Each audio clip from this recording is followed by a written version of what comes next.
2025 ha sido una castaña. No en términos videojugabilísticos, claro está, ya que han salido muchos más juegos que el llegado desde Francia.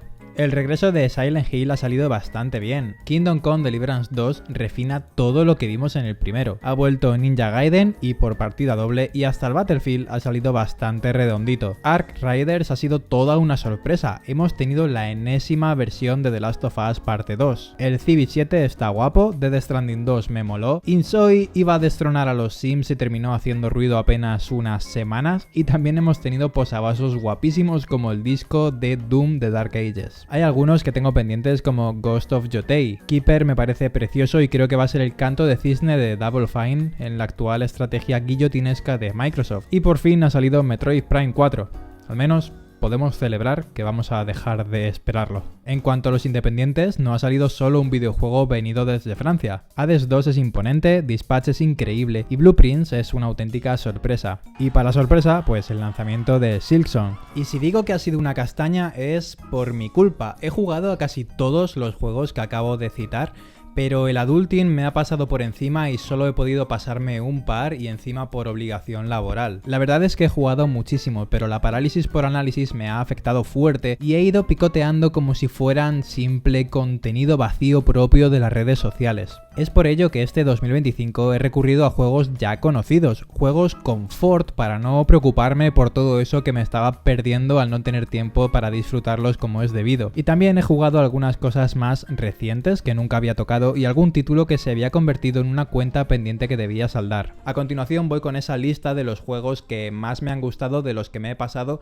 y también con una lista de propósitos que al dejarlos aquí subidos a YouTube quedan como un compromiso. He retrocedido muchísimo en el tiempo con este, pero me alegra haber redescubierto Warcraft a estas alturas. De pequeño me lo pasé innumerables veces, pero la verdad es que nunca lo jugué bien. Al menos, nunca jugué como los creadores querían que lo hiciéramos. Warcraft fue uno de los pioneros de la estrategia en tiempo real, uno que se creó cuando los convencionalismos actuales pues no existían, cuando se estaba descubriendo terreno en el género y cuando algo tan básico como seleccionar más de 4 unidades arrastrando el ratón pues ni estaba ni se esperaba. Jugar a Warcraft en 2025 es duro, pero solo si queremos jugarlo como haríamos con un RTS más reciente. Con este hay que cambiar el chip, porque Warcraft no es solo un juego de estrategia en tiempo real, es un juego de estrategia en tiempo real con microgestión de unidades. Es como una partida de ajedrez en la que debemos posicionar nuestras tropas de forma conveniente para hacer frente a la estrategia del enemigo. De hecho, no se juega solo con ratón, se juega con teclado. El ratón es un simple puntero para seleccionar, pero más vale que memoricemos los atajos de teclas. Blizzard lo hizo genial aquí porque a falta de otras herramientas de control es el teclado y los atajos lo que nos permiten construir de forma ágil, mover a tropas y hasta atacar. Las primeras partidas son algo áridas y es por eso que su ritmo es más lento y los objetivos son algo más relajados que en misiones más avanzadas. Pero cuando pillas el truco a la estrategia que propone Warcraft con esa microgestión de tropas en mente y no intentando elaborar complejas estrategias con muchas unidades, se convierte en un juego mágico. Además, no recordaba que fue este el juego que inauguró el sistema de misiones más roleras, entre comillas, en las que no hay una base sino tropas que proteger porque son finitas. Por otro lado, el diseño de las tropas y edificios me parece inmortal. La música me sigue poniendo la piel de gallina y esas pocas escenas pre-renderizadas son una brutal máquina del tiempo. Y sí, sé que hay un remaster oficial y otro extraoficial que añade mejoras de calidad de vida, pero eso me lo guardo para otro vídeo. De 1994 toca viajar a 1997, a Final Fantasy VII. Espera, no te vayas, no es el típico momento canónico del youtuber español que tiene que meter Final Fantasy VII hasta en la sopa.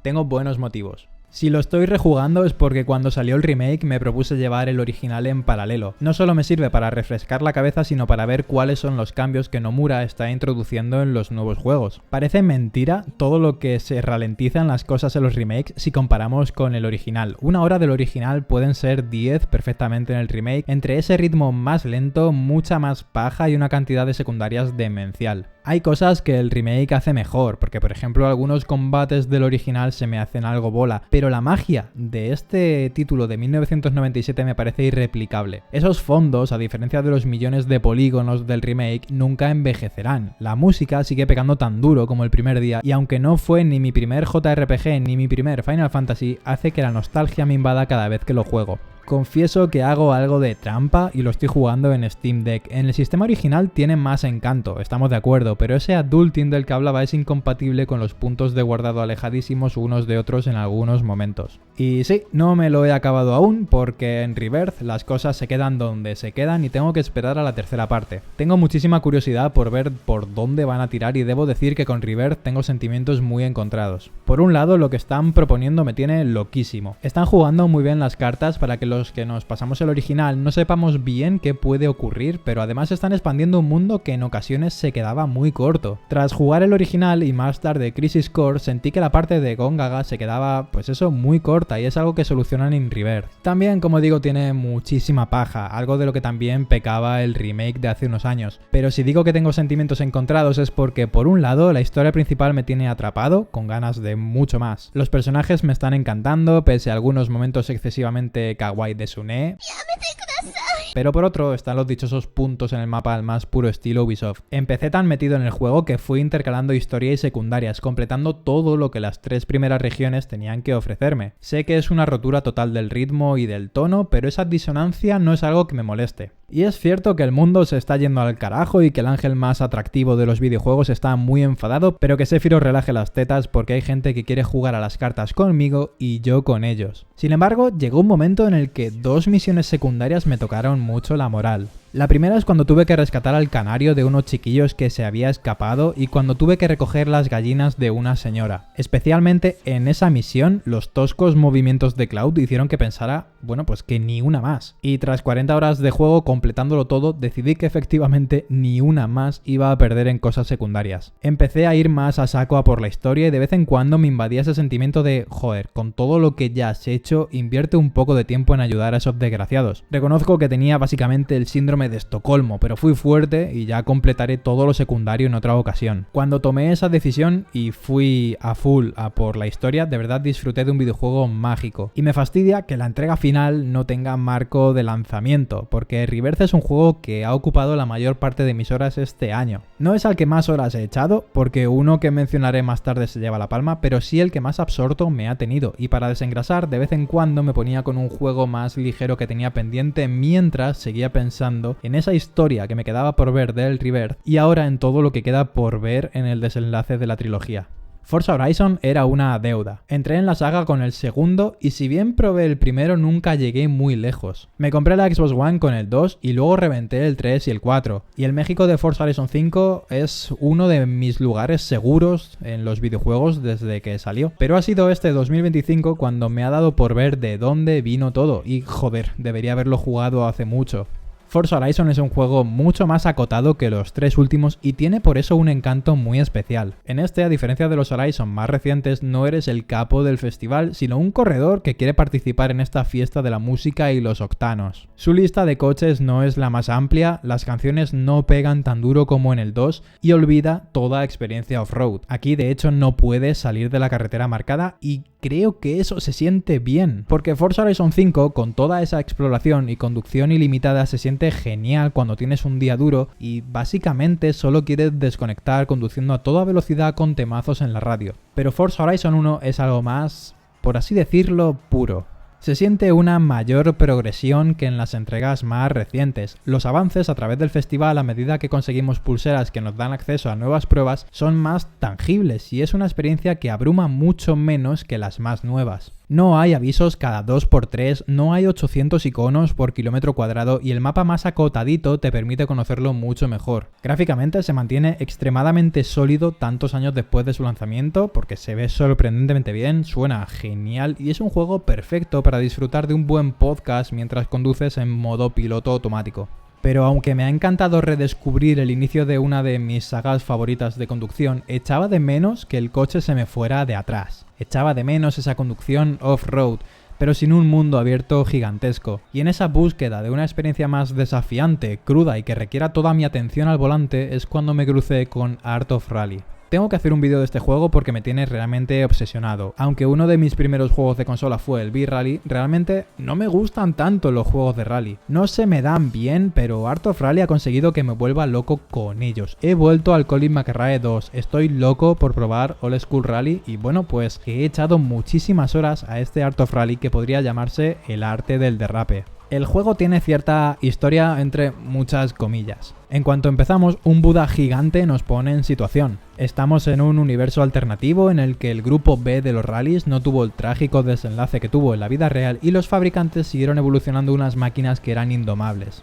Este juego es una carta de amor a esta competición. Empezamos desde los inicios con coches que no estaban optimizados para las condiciones y terrenos en los que competían y que eran tremendamente complicados de manejar. Poco a poco los rallies se fueron profesionalizando y los coches también, y ese paso del tiempo lo vemos reflejado a través de las competiciones de Art of Rally. Ya te digo que no me quiero extender porque tengo mucho que contar en un vídeo aparte, pero este juego es una carta, como digo, de amor al rally. No tiene ni un coche real, pero las descripciones y diseños de los mismos hacen que si te gustan mínimamente los coches sepas de qué vehículo se trata. Si te hablan de un coche alemán con un culo redondeado y una tracción todo atrás, sabes que es un Porsche. Si te hablan de un coche japonés con un motor un poquito especial y fuera de lo común, sabes que es un Mazda. Y aunque artísticamente entra por los ojos y parece un juego fácil, es más simulación que arcade. Cada coche se comporta de una forma distinta, cada terreno tiene sus particularidades y no es lo mismo el asfalto que el hielo o el barro. Tomar una curva es complicadísimo hasta que coges el punto a cada coche, al freno de mano y hasta el ángulo de giro. Y todo cambia en el evento siguiente si te pillas otro carro. Puedes complicarte lo que quieras eligiendo la IA rival y hasta tener el cambio automático manual para que no se te mueran las subidas. Y de verdad, es un juego que engaña porque parece simple y realmente es extremadamente complejo. Lo más importante es conocer no tanto el trazado, que va variando muchísimo, sino las capacidades de cada coche y cómo usar técnicas como tirar del freno de mano o el lift and coast.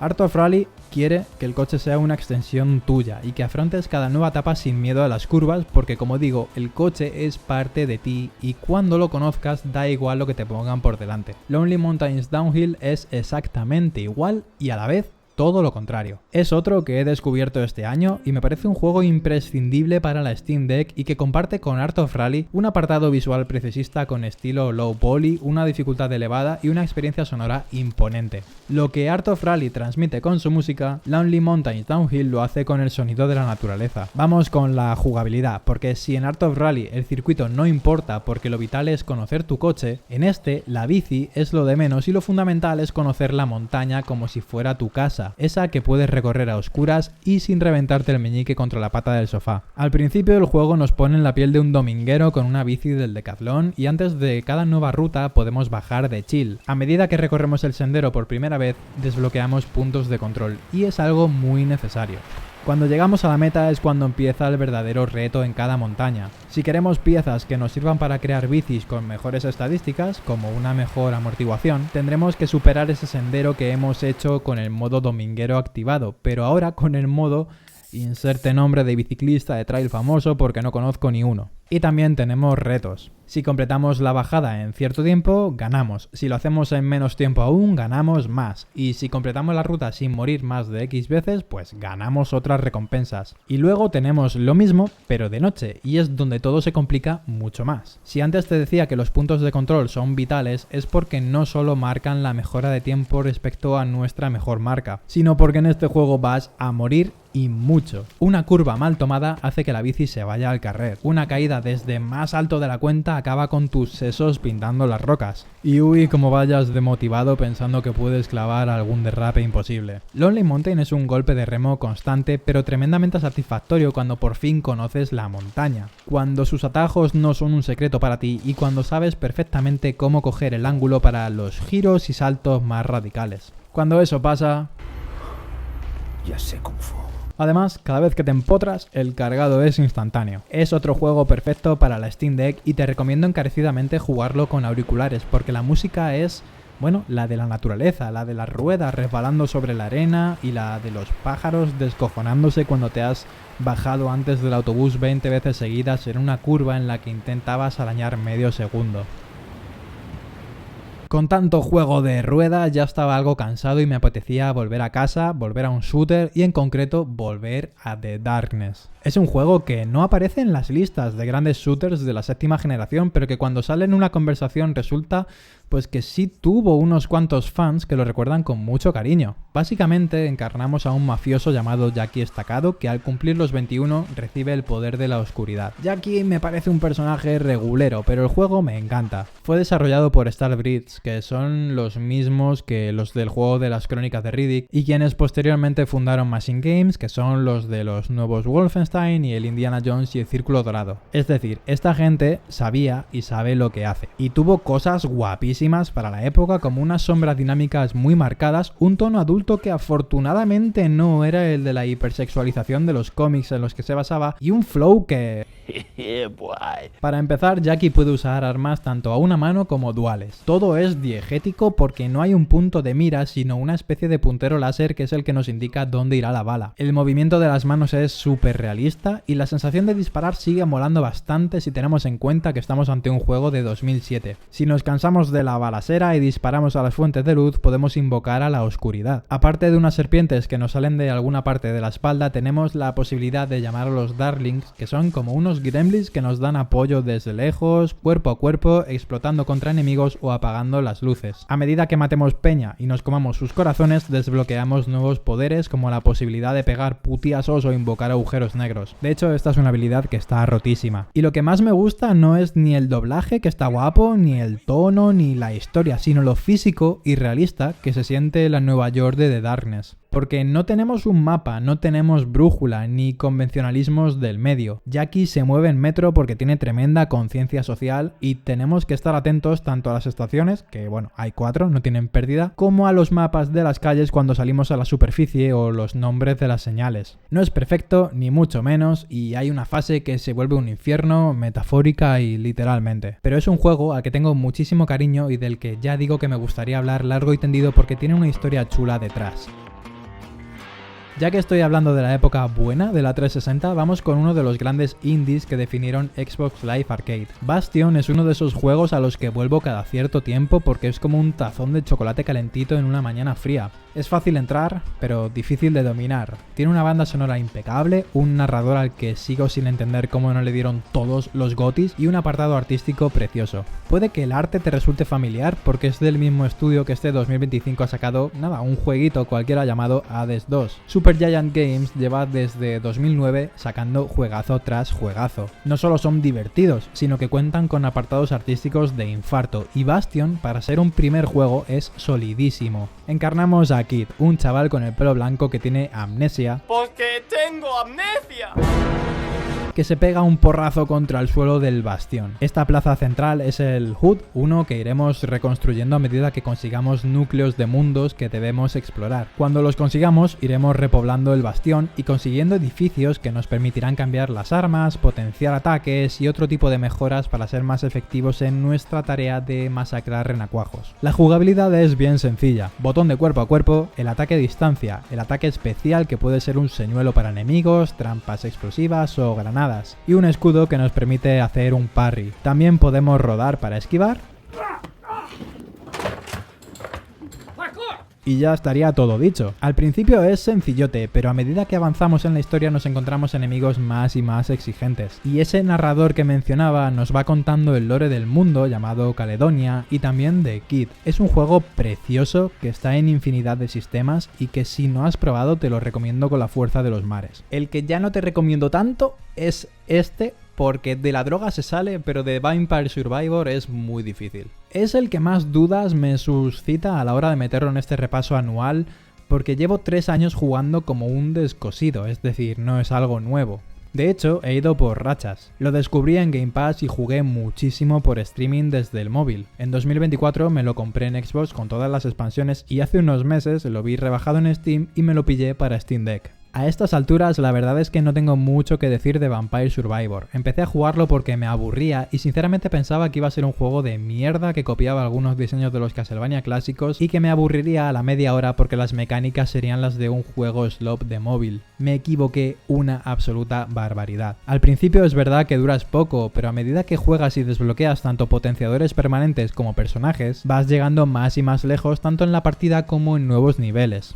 Y luego ocurre. Te encuentras al primer personaje en una tumba que te dice que sigas buscando. Luego llega otro y así hasta que das con un objeto en un nivel especial que te indica que hay más aquí en este juego de lo que podríamos ver a simple vista. Vampire Survivor es... como una cebolla. Es simple al principio, pero se va volviendo más complejo y de pronto descubres que te sabes de memoria las sinergias entre los poderes. Porque sí, la mecánica es subir niveles dentro de cada run. Por cada nivel que subas te dan 4 armas y objetos a elegir uno. Puedes subir rápidamente una habilidad o elegir otra que sepas que casa bien con el arma que quieres potenciar. Llegado el momento, cuando has evolucionado el arma y el objeto que casan bien, desbloqueas una super arma que es demencial. Hacerlo implica que te conviertes en una rumba y empiezas a limpiar el mapa sin tener cuidado por cómo avanzas. En ese punto, Vampire Survivor se convierte en un juego automático, de hecho tiene una base de ese tipo de juegos y solo te queda esperar a... ¡Ay! ¡La muerte! Al llegar al minuto 30 de cada partida, mueres casi siempre y vuelta a empezar, pero con un montón de oro que gastar. Te regalan logros por castigo, sus expansiones están guapérrimas y es un juego que consume tus horas. Es realmente gratificante con niveles de accesibilidad dependiendo del tipo de jugador que seas o del reto que quieras afrontar. Tiene una curva de aprendizaje muy simple y es adictivo y muy divertido. Además, me parece una carta de amor muy sincera a esos Castlevania clásicos y ha conseguido colaboraciones chulas con juegos como Balatro, Contra, Saga y hasta con Among Us. Y también con el que imagino que es un sueño cumplido para su creador, el propio Castlevania. De hecho, está todo Dios en este juego, parece el Super Smash Bros. De Konami. Y a la pregunta de ¿recomiendo Vampire Survivor? Pues no si quieres jugar a otros videojuegos. Como ves, este año no es que se pueda decir que me haya dejado llevar por el FOMO, excepto en una ocasión y es esta. Mira, reconozco que no soy un gran fan de Hollow Knight. Cuando salió no le presté atención y la verdad es que me mantuve sorprendentemente alejado del FOMO en su día, que por si no sabes lo que significa es Fear of Missing Out o miedo de quedarse fuera. La conversación sobre el juego no iba conmigo, pero luego lo probé en Game Pass. Me gustó bastante, pero me puse con otro juego y lo dejé. Luego con otro más y terminé olvidándome de él. Pero entonces pasaron los años, Silksong se convirtió en un meme en cada presentación de un videojuego y cuando se anunció y a los pocos días salió, y a 20 pavos, ni me lo pensé. Tiré billetes a GOG y me compré tanto el Hollow Knight como Silksong. Es gracioso que el FOMO por el nuevo hizo que me comprara el viejo porque si había pagado y no estaba en Game Pass, por fin me pondría con él como es debido. Y sí, pero no. He llegado a las Mantis tras un buen puñado de horas y la verdad es que no me he quedado atascado demasiado en ninguna ocasión. He ido completando zonas sin mucho problema, cargándome jefes a la primera o segunda como mucho y yendo con la calma. Con las Mantis, sin embargo, sí que me he quedado algo enganchado. También llegué a ellas en un momento en el que mi cabeza no estaba en su prime y terminé abandonando el juego. No para siempre, ya que es mi tarea pendiente para las vacaciones. Suena fatal eso de tarea pendiente como si fuera un Excel que debo rellenar, pero bueno, entiéndeme. Y tengo que decir que estoy disfrutando muchísimo de Hollow Knight, poco a poco y sin la presión de ese FOMO, porque básicamente no hay, es algo que pasó hace muchos años. Elden Ring, por ejemplo, me lo compré de salida, me tiré 2 semanas increíbles jugando y me cansé. Lo compré por el FOMO y porque justo me había pasado el primer Dark Souls que me encantó, pero caí en ese miedo de quedarme fuera de la conversación y si algo he aprendido con los juegos difíciles es que me gusta ir con calma, cuando la gente ya no está hablando de ellos y con la perspectiva de la distancia. Hace poco mi compañero de plataforma Alex Baena decía que no todos los juegos deben ser para todo el mundo, y aparte de estar muy en ese barco, creo que no todos los momentos son buenos para todos los videojuegos. Vampire Survivor entra cuando y como sea. Una etapa de Art of Rally o un puerto de Lonely Mountain puedes jugarlo hasta en el baño, pero para Hollow Knight, al menos yo, tengo que estar con la vibra adecuada. Para un Metroidvania que encima es difícil no me vale con un ratito corto, tengo que concentrarme. Y el mundo de Hollow Knight con su arte, sus rincones que terminas conociendo como la palma de la mano y una atmósfera acojonante gracias a un sonido ambiental soberbio, quiero tener un café al que ir dando sorbitos mientras muero una y otra vez o mientras me bajo a ese cabrón que parecía imposible. Y llegamos al final, no son juegos actuales, pero son mis juegos de 2025. Son de todos los que he jugado más tiempo, más allá de la obligación, los primeros que me vinieron a la mente cuando dije eso de voy a hacer un repaso del año. Y como este es momento de repasar, pero también de proponer, tengo 3 ideas de cara a 2026. La primera es jugar mejor. Tengo la cabeza un poco más en su sitio que estos últimos años y quiero empezar a pasarme más juegos, tanto actuales como antiguos, que quiera revisitar o tenga pendientes, pero bueno, básicamente quiero jugar más. Con lo de jugar mejor me refiero a prestar atención a lo que tengo delante. El estado actual de la industria no me entusiasma y es algo que de forma inconsciente me ha alejado de ese miedo a quedarme fuera. Ya me da igual lo que lancen. Mi pensamiento es que tengo mucho y ya lo iré jugando todo. Y tener el coco mejor amueblado creo que me permitirá dejar de ir dando saltos entre juegos. Si estoy con uno largo, no quiero empezar otro. Por ejemplo, mientras jugaba al Rebirth he disfrutado de Hotline Miami y de Art of Rally, pero son juegos para momentos diferentes del día y estado de ánimo distintos. Lo que no puedo ni quiero hacer, otra vez, es jugar Rebirth y a la vez empezarme el Clear Obscure. Y creo que jugando cada uno en su debido momento, jugaré más. El segundo propósito tiene que ver con esta libreta. Uno de los primeros ejercicios cuando empiezas a ir a la psicóloga tiene que ver con apuntar lo que haces en tu día. Llevar un diario nos ayuda no solo a repasar el día, sino a volver atrás cuando pensemos que esa jornada no hicimos nada. Nos ayuda a darnos cuenta de todo lo que realmente hemos hecho. Yo no busco llevar un diario de los juegos, no quiero tanto eso como ir apuntando qué me transmite el juego en cuestión o cualquier pensamiento adyacente sobre el mismo. Quiero regresar a esa libreta en diciembre de 2026 para ver qué jugué en enero y cómo me hizo sentir, qué destaqué o si di algún motivo por el cual lo dejé a medias y pasé a otro juego. Y el tercer propósito está relacionado. Hay mucho que ver, mucho que jugar y mucho que leer, pero el tiempo es finito. Si algo no me convence, no quiero darle más oportunidades de la cuenta. No quiero ser el meme del tipo que deja de picar a un palmo de descubrir la mina de diamantes porque no quiero invertir 10 horas en algo que puede que me guste pero también puede que no y termine odiando por eso. No quiero completar tareas secundarias que me secuestren solo por completar la hoja de Excel de la parrilla de trofeos que te da la dopamina inmediata por el sonido del logro y nada más. Pero lo más importante es lo que decía hace unos segundos, quiero jugar más. Y quiero que en el repaso que haga dentro de un año, si seguimos por aquí y la IA no lo ha mandado todo al carajo, los juegos recientes tengan mucho más protagonismo. Y si no, bueno, pues tampoco te creas que me voy a quemar mucho. Gracias por verme y feliz 2026.